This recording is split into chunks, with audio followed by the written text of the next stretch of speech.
Hello everybody and welcome back to the Speakeasy. I'm Zach. And I'm Jake. We are the Dirt Road Men. He has significantly more whiskey than I do. I just poured some. You have significantly more whiskey than I do. That's fair. How many bottles you got left at home? Not counting the Jim Beam that I got you for Christmas. None. Are you serious? Alright. So this is our podcast for the week, whatever the fuck we want to call it. Steve really liked Potty McPodcast. Is definitely not on the list of things I actually want to call it, but whatever. I forgot about that. I was cracking jokes at the beginning. I actually stole that one from one of the ones Amory King considered. Check him out if you don't know who he is. He do a podcast? He's starting a podcast now. That's pretty cool. Yep. So we, if you don't know yet, we try to go through the week's news, mostly political news, but we'll hit some other shit if we think it's relevant. And then we also try to go through any whiskey or cigar news we find. Here's a little thing about the cigar industry. They don't put a lot of shit out. When new cigars come out, we don't feel like that on its own is enough to talk about unless there's something particularly special about it. Other than that, most of what you hear right now is like cigar law shit. Which is funny because our current administration is all over the map with cigars. They've done some really negative stuff, and now they're looking at deregulating it a little bit, and I'm just like, okay, whatever. Why don't we start with a whiskey thing? Okay. We got a couple. Well, I'm gonna backpedal just a tiny bit. Okay. Said new cigar releases. Yeah. We don't want to talk about that too much. We just don't often. Okay. What about like whiskey? Because two of my points I jotted down were. No, I'm actually Okay. I'm interested in new and possibly interesting things. A lot of times the new cigar blends are like, they don't come with a lot of information. Like, it'll be like, oh yeah, they're going to release this, and there's not a whole lot of information available yet as to what the blend even is. Oh, okay. So, well, Woodford Reserve announced that their annual Masters Collection series is coming out. Mm-hmm. And they're releasing it at batch proof. Sweet. It's going to be That's like rare breed. Yeah, 123.6. Man, Proof. I would like to try some full strength Woodford. Proof. No, proof. Percent. Percent is what I was. It's a 750 with a liter of straight alcohol.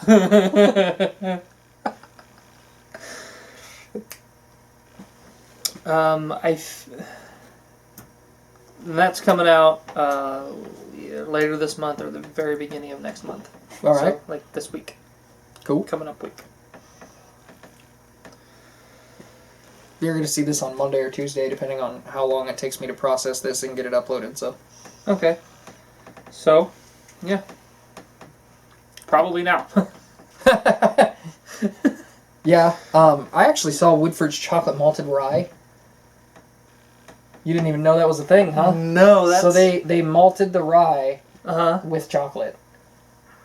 I don't know for sure how, but I know a lot of people have been raving about it, and it's still technically a rye whiskey. Uh-huh. And it's like $100 a bottle. I found fucking Ovaltine. I found it, and I really, really, really wanted to buy it. I just didn't have that kind of money in the budget to buy for Dirt Roadmen right now. We got a lot of product shit in the works. So, yeah, I just couldn't get it, but I was super interested to try it. I really hope I get to try it, because I think it's a limited release. But it's also like $100 a bottle, so I don't know if I'll get to. I don't know that I want to gamble on a Woodford rye that hard. Because that sounds like it's either going to be delicious or awful. No in between. Yeah. And $100, it's on a coin flip whiskey. I don't know. That's the problem. Woodford's double oak though is something special, but their regular stuff I don't appreciate at all. I mean, it ended up being a coin flip. The McKenna, it was like $30. I was like, I was disappointed in that buy. So, yeah. So we'll move over here, talk about this week's political climate, I guess. So this week we've talked basically each time we've come on here about whatever primary or caucus or whatever's going on. I think we talked about the difference between a primary and a caucus, did we? I believe so. Do you remember what it is? Nope. Aren't they the same thing, but just different names for it? No, we thought they were initially. So a primary is you all go in and vote. A caucus is more of like an all-day event, and the different campaigns will have people running around trying to convince you to vote for their guy. Oh. And the caucuses are also using an app that allow Mayor Cheat to win, apparently. I mean, Pete, sorry. Oh. I'm joking around. But that whole Iowa fiasco, he was involved in funding the app that went crazy and fucked up Iowa, and he won Iowa, even though he was polling like 4th nationally. Oh. So Bernie Sanders won in Nevada, and fun fact, looking at the Vegas odds for the national Democratic nominee, Sanders actually has an 18-point spread at this point, like plus. Huh. So Vegas thinks Sanders is going to be the nominee right now. Oh, but that's not... Who does Vegas think is going to win the whole thing? They don't have... I couldn't find Vegas odds on the whole thing. Just because there's too many people going up against Trump right now that it's tough to pick. Yeah. But I did see a state-by-state breakdown of like the top 5 candidates polling against Trump. And the swing state spreads are too close with every candidate pretty much. They think Bernie might win Michigan, which I think would be interesting. However, Detroit is a thing, and people are dumb sometimes. So, I mean, the fact that an 80-year-old socialist that just had a heart attack is even in the running for your nomination is absurd. That's why he wants you to get your health care. He's tired of paying for his heart problems. Oh, you really think he'd use the socialized healthcare system for his heart problems? He's always begging for money. I figured he was just as broke as the rest of us. That motherfucker's a millionaire now. He used to be like, oh, the millionaires and billionaires are the problem. Now it's just the billionaires. Why? Because when he ran against Hillary a couple years ago, his net worth was like not even $500,000, and now it's like $3.5 million. Because he wrote a book. Oh. Please tell me it wasn't anything to do with money. No, it was his campaign stuff. What's funny is then when people were like, oh, you made an absurd amount of money, and he's like, well, go write a book then. And it's like, this is what everyone's trying to tell you, you dumb fuck. That's capitalism, motherfucker. Yeah. Granted, he's not as insane as Andrew Yang giving every single American $1,000, but we're also going to tax every single American to pull it off, because that makes sense. Okay. I'd like to break that down real quick in my head. What do I think it would be cool to get just a random $1,000? Yes. Do I think it'd be cool to give everybody in the country a random $1,000? Yes. Do I wish that money to come from stealing from other people? No. And we can't just start printing $1,000 for everybody a month, because the money's going to be worth nothing real fucking fast. Fucking wallpaper. Look at 1920s Germany. Yep. Feel free to come more recent and look at Venezuela. Everybody gets mad when we point there, and they're like, but the Nordic countries! Oh, you mean the ones with way lower regulations on their businesses and considerably lower business tax rates? Funny how that generated them enough money to stabilize a healthcare system that they can also pay for, probably because they have zero military budget. Thank you, America. Yeah, the most of the Nordic countries, that's like the only social thing they have is social health care. Everything else is like hardcore capitalism. Yeah, well, a lot of them have free college options. we're not talking about Germany here. We're talking about like Sweden, Finland. The other one, Norway. That's my favorite one. I haven't been to any of them. I'm just basing it on I know more about Norway. Oh. I don't know a whole lot about any of them except some big motherfuckers come out of those places. We knew a girl from Norway. Yeah. She was pretty cool. She had a mountain in her backyard, so that was neat. That'd be cool. She's the one that taught me that faktis in Norwegian actually means actually. So What means? actually means actually. Faktis. Fuck this. Yeah. Sounds like she's saying fuck this, and we're all sitting there in class, even the teacher looking at her like, somebody lied to you! She's like, no, that's the Norwegian word, and it means actually. Oh. Teach me more fucked up words like that. Fuck that. What does that mean? Fuck that. Damn it!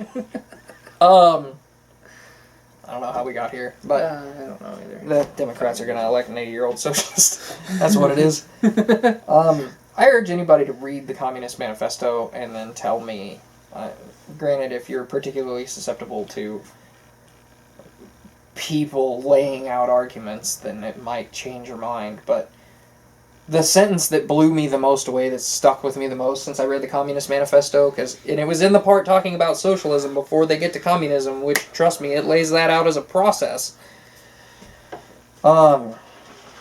is that they literally were like, we need to destroy the current societal idea of the family. That has to go away. That is literally written out in there exactly that way. Sounds a lot like what they've Been doing? Yeah. Yeah. Funny, that. I just read it and it's like, you guys keep saying that this isn't true when the conservative guys say it, and even I would hear them say it sometimes and be like, I think you're reaching. Nope. They wrote that shit right down. You can buy the book, flip through it, it's right in there. I did a breakdown on that book on a channel just under my own name that's longer than the audiobook. Wow. Because I just stopped to read it and be like, I just want to point out to you guys what this sentence just said. And also, let me go back and point out where they just created some circular logic that never fucking ends. But, whatever. So that's this last week's primary. I think there's none this week, and then next week is South Carolina, but it might be the end of this week is South Carolina. And that's the next one. I'll take your word for it. We'll talk about it next week if it happens, so... Next one? Yeah. Hit them with something that's not political so we can get off that topic for a minute. Okay. So the American Whiskey Magazine named Kentucky Peerless, it's a Kentucky straight bourbon, Best Kentucky Bourbon at the World Whiskey Awards last Monday or Sunday. Keep in mind, they said Best Kentucky Bourbon. Yes. Not all bourbon is from Kentucky. Anywhere on the U.S. soil, I really want a bourbon made in Hawaii. Yes! I bet you could age that thing for like a month. But, we do one in Hawaii and one in Alaska. Yes. That one in Alaska we won't get to try for like 20 years. The Hawaii one will already be just rolling in bank. I just want to know if the Hawaii one is going to get a salty taste to it. Because, you know, when you get to the Scottish stuff that's on islands. Mm-hmm. But yeah, there are a lot of bourbons not from Kentucky that definitely earn honorable mention, and I'm alluding a little bit to where we're going later. Mm-hmm. But I will say that while not all bourbon is from Kentucky, and there are a lot of great bourbons not from Kentucky, my favorite bourbons, the top 3, are all from Kentucky. Yeah. So I will give them that credit. However, if we go to top 10, there are definitely some on that list that are not from Kentucky. Maybe top 5, but I think last time I lined out my top 5, the one I'm thinking of was number 6. Didn't quite make the cut because I thought of something else and was like, no, I like that better.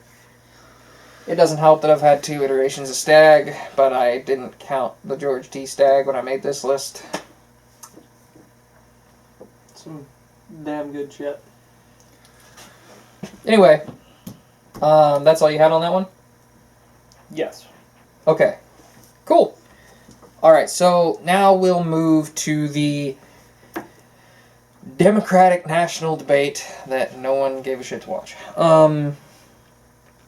We're down to 5. Bloomberg has made his way on there despite the fact that he hasn't won in any states because he hasn't even been on the ballot in any states yet. But he does have, billions and billions of dollars that he is throwing into advertisements, and he is everywhere. There's a Freedom tune that came out last week talking about Mike Bloomberg, and you should watch it because that's how I feel. He's ever all the credits read Mike Bloomberg. It's excellent. Also, Mike Bloomberg started talking about how he was the only black candidate and all this other random stuff, which I think was actually a jab at Elizabeth Warren, but... Wait, did he really? No, he didn't actually say that. Oh, okay. That was the cartoon. Okay. It's like, that is hilarious. It was this guy making fun of identity politics and all that shit. But Gotcha. Moreover, I think it was a direct jab at Elizabeth Warren. All I have to say to Elizabeth Warren is, how? I'm sorry, I couldn't not make that joke. It's on, at least 2 different levels. It makes sense. Shit. Just in case you hadn't found a reason to try to call me racist yet. I'm sure you'll make one out of that.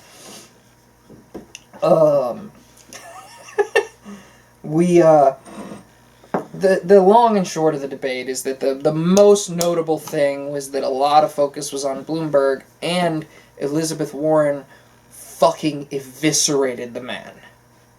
Bloomberg is trying to run as essentially the same thing Biden ran as. And he's trying... the old man? No, the not socialist, the sane Democrat. Oh. Even though Mike Bloomberg is the number one guy pushing all of the most insane gun control measures. Besides Beto, wherever the fuck you went.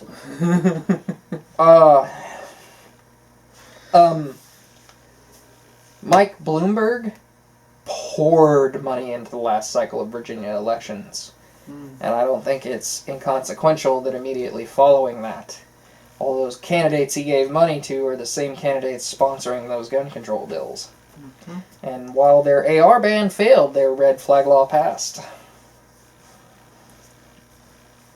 Meanwhile, I went to a gun rally in Kansas on Monday, and I got to carry my weapon into the state building. I literally walked through a metal detector and was just like, yep, I've got a pistol. And they were like, tell me where it's at. And I told them where it was at. And they were like, cool, here's your stuff.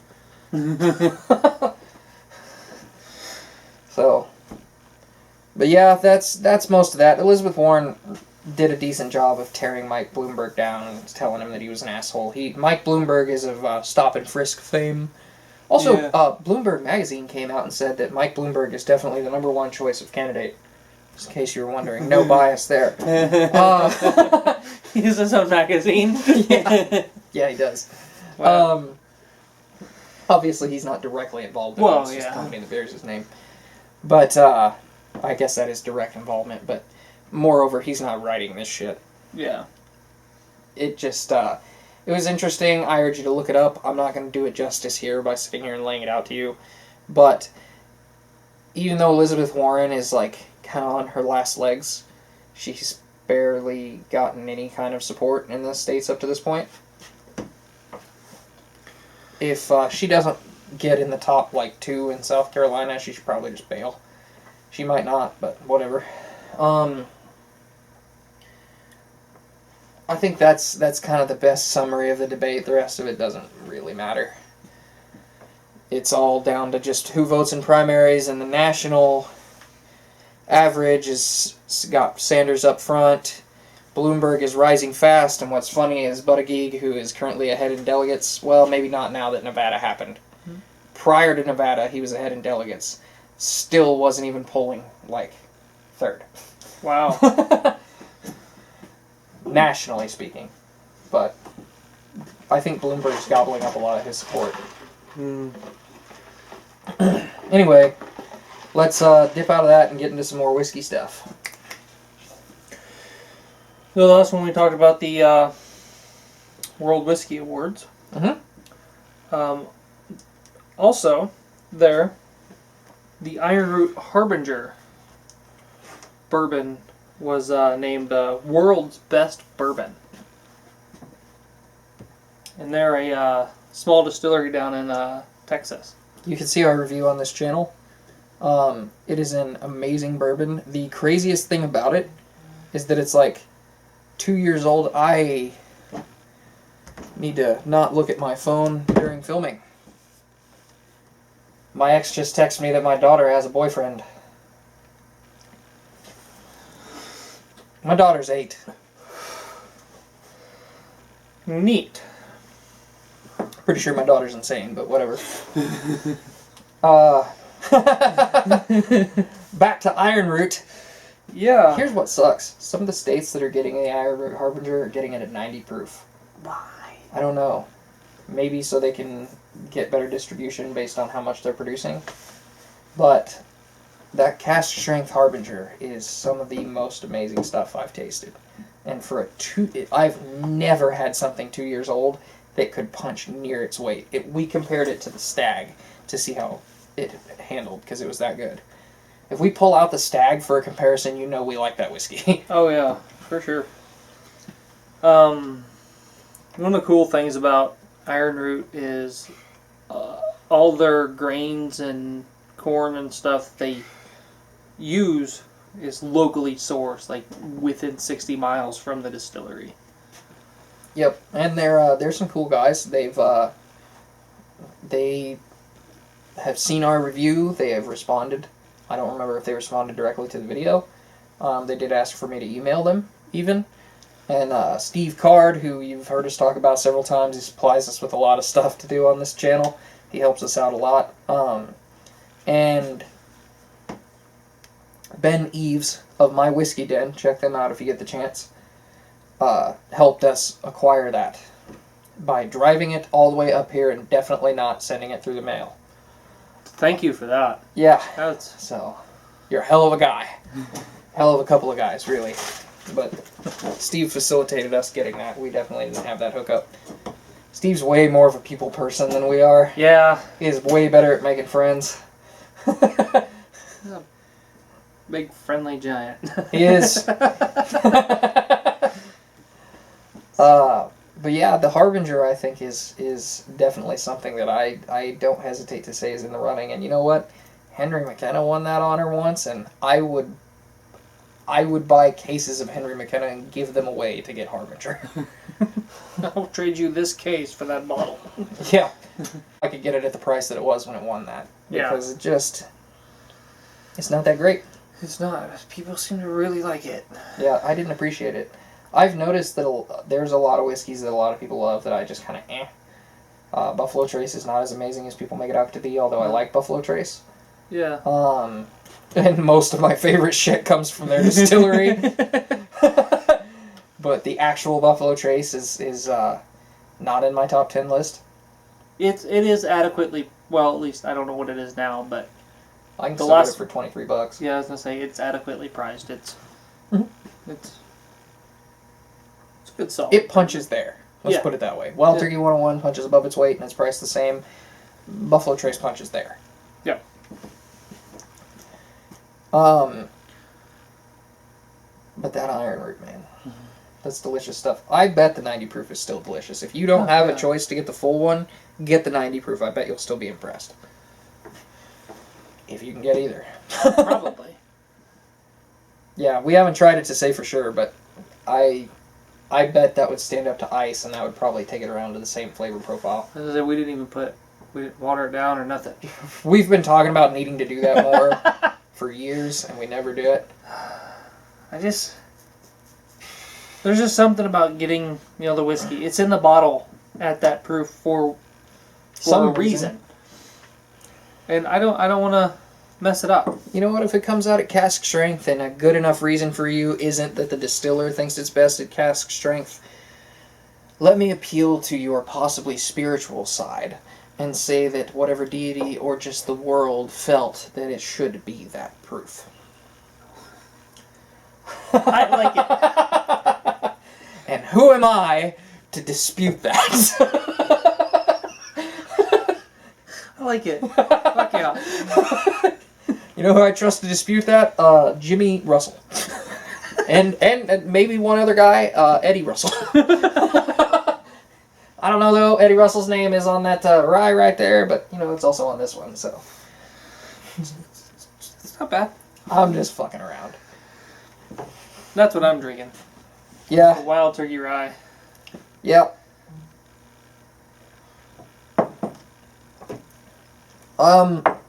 There was something else I was going to talk about politically, but I don't think I have anything else. Do you have more whiskey stuff? I have one. It's a really short one, All right. and it's a rye.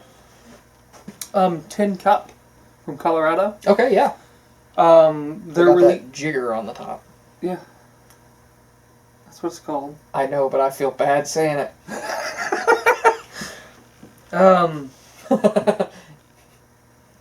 Shit. They're releasing a rye this month. Or next. I thought 10 Cup whiskey was a rye. I think it's just American whiskey. They're Okay. releasing an actual solid rye. And We haven't reviewed 10 Cup, so I don't know if I have it. I haven't. I want to. It looks cool, and it comes with a little jigger glass. Yes, it does. Grandpa had these really cool little jigger glasses. Oh no! No! You take your shot and you hold it up to the light. Yeah. They were buoys. I remember. I've drank whiskey from those glasses. I think they're somewhere in my house. I'm gonna pull those down. The first time you let me drink out of one, you didn't tell me that's what you meant. I was just like, I remember you showing me these. What the hell? But man, I don't know how much whiskey I missed out on just because I didn't like to take shots of it. Yeah. I don't take anything in shots anymore. I can. I don't care to. I don't want to do a straight shot of Stag, I'll tell you that. Every year around Christmas, New Year's, Nora and I like to go bar hopping. Yeah. Just for fun. It's the only time we ever do anything like that. And we were at this one little bar in Lawrence, and they didn't have any like rocks glasses. Yeah. And I just wanted to try something, so I was like, well, just give me it in a shot glass. And I sat there and sipped on it for like 20 minutes, and the guy's just like staring at me like, you're just supposed to turn that upside down and give me back the glass. Yeah. I don't know. If it's a good enough whiskey that I enjoy it, then I'm going to sit there and sip on it for a length of time and really savor it. And if it's bad enough that I have to shoot it, I'm probably not going to spend the money to drink it at a bar. No. If I want to get drunk, it's not that difficult. So, Cheaper. much, much cheaper. You don't have to worry about driving nowhere. Yeah. Even if my friends come over, they can sleep here, although they often don't. I often don't get drunk. I know, I'm just busting your ball. There was one other thing I thought was worth talking about, just so we can kind of weigh in on it, because there was this video that went viral this week about this dwarf boy from Australia, not Canada. Uh-huh. Country I have mildly more respect for. I'm sure you guys have seen it. He got just horribly bullied, and he was talking about wanting to kill himself. And some cool people came out in support of him. Hugh Jackman was a cool one. Jeffrey Dean Morgan was my favorite. I thought he should give the kid a t-shirt cannon, and they should go around dressed as the comedian, popping some bullies. But the reason I bring it up is there's been an article circulating, and I think this is what you were looking at me waiting to bring up, is that this kid is supposedly 19 years old. Yeah. He's not. Oh. He's not? No, he's not. I dug into this because I was like, no, don't do this. You're going to fuck the world up more. Because even if he was scamming people, now, I would say that perhaps maybe his mom should have comforted him instead of filming it for some social media karma. But I'm not his mom. I don't know the situation. Maybe this has happened a bunch of times. So I'm not going to sit here and weigh in on her parenting. Because if this had happened like a dozen times, yeah, at some point I'd film it to be like, this is what my kid goes through. Yeah. So I don't know. But I do want to say that I've done a lot of research and I've gone to a lot of different places, and from everything I can find, this is actually a young kid who's like 9 years old. And most of the charity money raised for him, at least by the comedian whose name I can't remember now, it's Brad something. He's also a dwarf. Or yeah. midget. And he's fucking hilarious. Yes, he is. My favorite bit that he has is him talking about picking fights with dudes at bars so that they'll hit him, because it does not matter what he did, people will beat that guy's ass. He could literally like walk up and grab his girlfriend by the pussy, and that guy would beat his ass, justifiably so, and then everybody in the bar would start beating the shit out of that man. Nobody ever asks what the midget did. His, at least at the time I watched this, his girlfriend was a fighter. Oh, really? Like a black belt in like jiu-jitsu or something. And he picked a fight with some guy at a bar just to watch his girlfriend beat the shit out of the guy. That's amazing. So that guy raised the bulk of the money that this kid's getting. And what they're doing is using that money to send the kid and his mom on an all-expense-paid trip to Disney World. Oh. And once their hotel and their food and their tickets and their stay are paid for, everything they do, when they go back, whatever money hasn't been spent on that trip is getting donated to some anti-bullying charities. So I would think even if there was some scammage involved, don't blame the kid, he's not actually 19. The kid's not the mastermind of some sort of scam. And even then, let's pretend all of that was true. I think there's a good lesson to be taken from it in the nature of people. Yeah. It did give me a little hope for humanity to see a whole bunch of people from all kinds of different walks come together and be like, this is fucked up. I want to help this kid. No kid should have to feel this way. Because a lot of kids don't realize what they're doing, and some of it has to do with the parents, but a lot of it is just not having the social acumen to understand how impactful what they're doing is. Kids can be fucking horrible, dude. Yeah. And they don't realize it. I'm sure I said shit as a little kid that affected people that I don't even remember. Because I gave some people a lot of shit. I got in an argument with one guy once, and it sticks in my head because it bothers me that I said it. But this guy was being an asshole to me. And I was like 9. And I remember essentially saying that his parents were going around abducting children and molesting them. You were sitting next to me when I said this. Oh. And when I got done talking, you were just like, yeah, he was being an asshole, but I'm not sticking up for you if he comes over here. I don't remember this. Because I just went on this big rant that his parents had been doing this, and it really upset him, and I don't know anything about that kid's life. Like, that was way too far for the fact that this kid was just picking on me. But that's an example of I didn't understand the implications that the ripple effect that my actions could have had at that age. Now, that's the only instance I remember as a kid that you might conclude that I was a bully. I did, however, let some people maybe say some stuff to some other people in high school that was a little rough, but it was a particular person that I didn't like, so I didn't stick up for them. I just also didn't participate in treating them like shit. I'm sure you can think of who I actually mean. Uh-huh.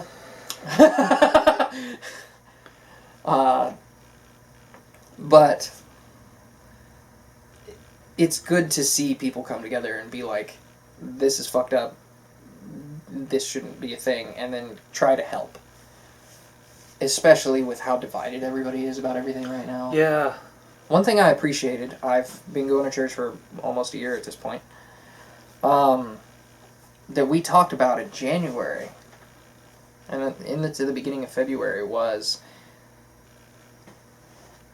attempting to remember that you shouldn't just hate people based on these political conversations, because there are some people that genuinely believe that what they're thinking is the best way. Now, some of it, and propaganda does this, it preys on people's desire to be good and hands them the moral high ground based on their position. And they don't ever do research besides that. I remember a conversation you told me you had with your old boss about guns. Mm-hmm. And he literally, just out of wanting to be good, had some opinions on guns that he had never vetted, never really put much more thought into than what he had heard on the news repeatedly. Mm-hmm. So, I do like seeing people come together when so often people are at each other's throats, and I've done the same shit. I can't sit here and pretend I haven't engaged in it from time to time. Sometimes I've done it just for fun.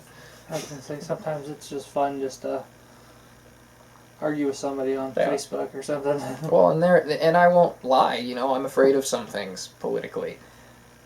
Changing my way of life so drastically because my core value or values is so different from theirs. And I think that the way I believe, despite the fact that I may be wrong on some individual issues, centers around that core value system better. So, without getting too into the weeds on that shit, because there's so many individual issues people want to break it down by. Yeah. But the core tenet for me is always freedom. First and foremost, and that's why I flip-flop on the abortion issue so much, because it's a pain in the ass. Yeah.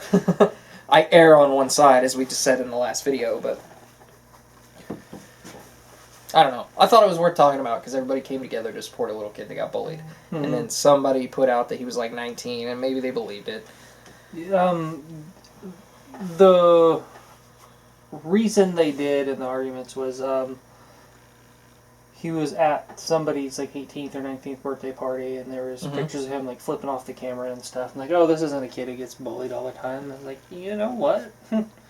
It could be. Also, a lot of kids that get bullied all the time turned into those kinds of people because that kind of hardness is what allows them to stand up against it. And that's not real healthy either. I also saw some people flipping out that this kid has been pictured in some like Gucci shoes and some other shit. His mom tried to have him get into like modeling and stuff, which is why I think that it's possible that his mom was trying to play a social media karma game here. His mom has involved him in like modeling and general shots at fame in some form or another. Well, then, for everything that I've read, for all I know, that entire party he was at was just a modeling shoot. Yeah, it could have been. I mean, it could have been a lot of things. But also, nobody said the kid didn't have money, and having money doesn't mean you don't get bullied. Yeah. I can think of a guy we went to school with that at least had money comparative to us. You know what? Actually, I can go even more local. John. Momo. He's been on our channel several times. Had money compared to us by margins. Yeah. Yeah. The boy never went hungry when he was young. Not to say he didn't have his own problems, and that's my point. He got bullied a lot when we were younger, and comparatively, at least to us, he had money. At minimum, he didn't want for a lot. He didn't want for anything that he needed. And,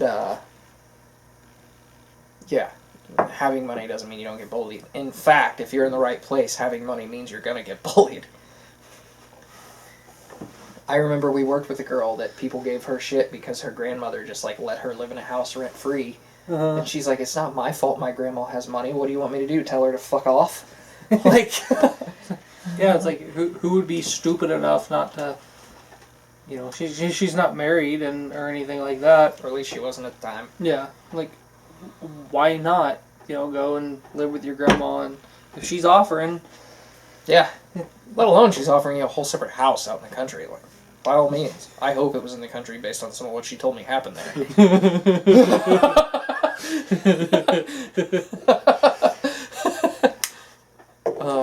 The same woman that when we were talking about maybe at least spooking her boyfriend a little bit for being a dick was like, I couldn't let you guys beat him up. I'd have to step in. And we were just sitting there like, I'd feel so bad for him at that point. Do you want a beer? Would you like me to teach you not to be a pussy? Now, to be fair, if I was dating Ronda Rousey, she'd probably need to step in for me on occasion, too.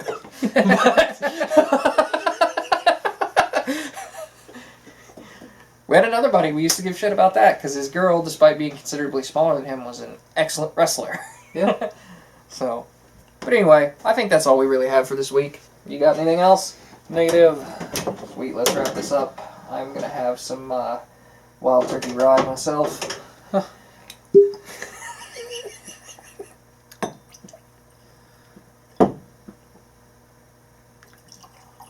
Thank you. See how much of a considerable improvement that tastes like. We're about to. Alright, till we see you again, I'm Zach. I'm Jake. And we are the Dirt Road Men. Man, that's delicious. Fuck.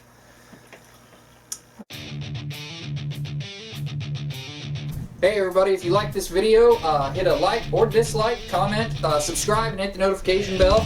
And if you really like what we're doing, check us out over on Facebook, where we post every day.